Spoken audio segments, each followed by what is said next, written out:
सोलापूर जिल्ह्यात मन हादरवणारी घटना घडली आहे. खेळता खेळता अंगणवाडीच्या दुसऱ्या खोलीत गेलेला 4 वर्षांचा मुलगा तिथेच झोपल्याने कर्मचाऱ्यांनी तपासणी न करताच खोलीला बाहेरून कुलूप ठोकले. यामुळे हा चिमुकला रात्रभर शाळेतच कोंडला गेला.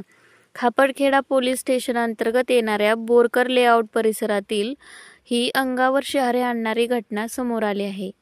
चिमुकला बुधवारी 18 फेब्रुवारी 2026 रोजी दुपारी खेळता खेळता अंगणवाडीच्या मागील बाजूच्या खोलीत गेला. तिथेच त्याला झोप लागली. संध्याकाळी शाळा सुटल्यानंतर कर्मचाऱ्यांनी खोलीची तपासणी न करता बाहेरून कुलूप लावले. मुलगा घरी न परतल्याने पालकांनी सर्वत्र शोधाशोध करायला सुरुवात केली, पण तो कुठेच न सापडल्याने परिसरात अपहरणाची चर्चा सुरू झाली. पालकांनी तत्काळ खापरखेडा पोलीस स्टेशन गाठले. घटनेचे गांभीर्य ओळखून पोलिसांनी अपहरणाचा गुन्हा दाखल केला. पोलीस उपायुक्त संदीप पखाले यांच्या मार्गदर्शनाखाली 7 पथके तयार करण्यात आली.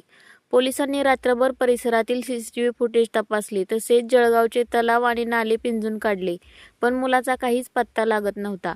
आई-वडिलांची अवस्था पाहून पोलीसही चिंतेत होते.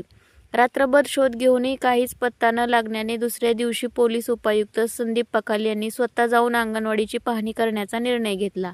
त्यांनी अंगणवाडीचे कुलूप उघडायला लावले. कुलूप उघडताच सर्वांना आश्चर्याचा धक्का बसला. मुलगा त्याच खोलीत सुरक्षित बसलेला होता. आपल्या मुलाला पाहून आई-वडिलांनी हंबरडा फोडला आणि त्याला मिठी मारली. या घटनेनंतर पोलिसांनी शाळा आणि अंगणवाडी प्रशासनाला कडक इशारा दिला आहे. शाळा बंद करताना किंवा कुलूप लावताना प्रत्येक खोलीची कसून तपासणी करणे आवश्यक आहे.